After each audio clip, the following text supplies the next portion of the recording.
Hey guys, Colin here at the Deep Tissue Massage Center, and I'd like to show you an exercise for fixing an externally rotated foot. What I mean by that is a foot that turns out or a whole leg that turns out. And for most people, one side or the other, they have this to some extent.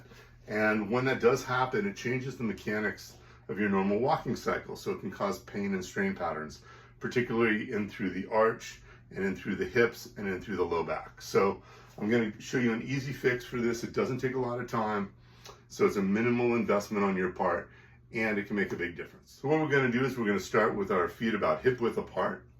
I'm going to turn to the side so you can see this, and I'm going to step forward with a pretty wide stride here, a little bit wider than my shoulder width if I turn to the front.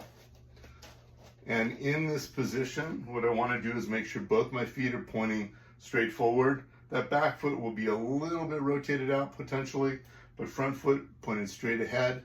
I want to have my knee in alignment with my second toe of this front foot, and all of that in alignment with my front hip here.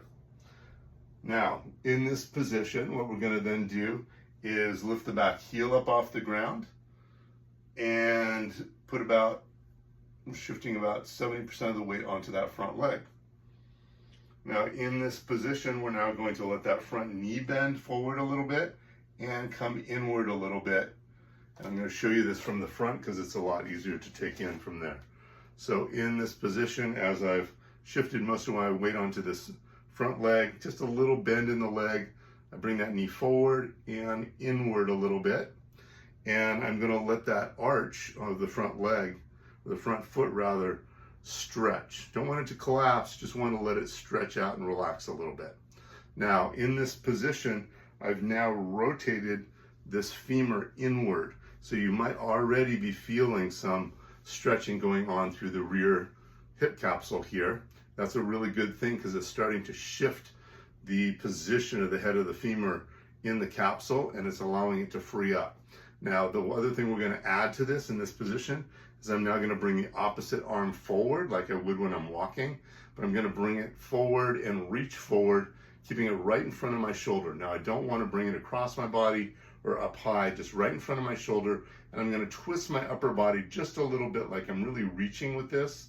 I'm going to twist to the point where my belly button is more in alignment with my front knee now. So I've got one side rotating this way, and then the hip rotating inward this way. And you want to hang out in that position for about 10 seconds. Bring the arm back down, bring it up again. And as you bring that arm up, you'll probably feel stretching in that rear hip, and that's a really good thing. Again, hang out here for about 10 seconds, bring it back down. And I would repeat this about 4 or 5 times.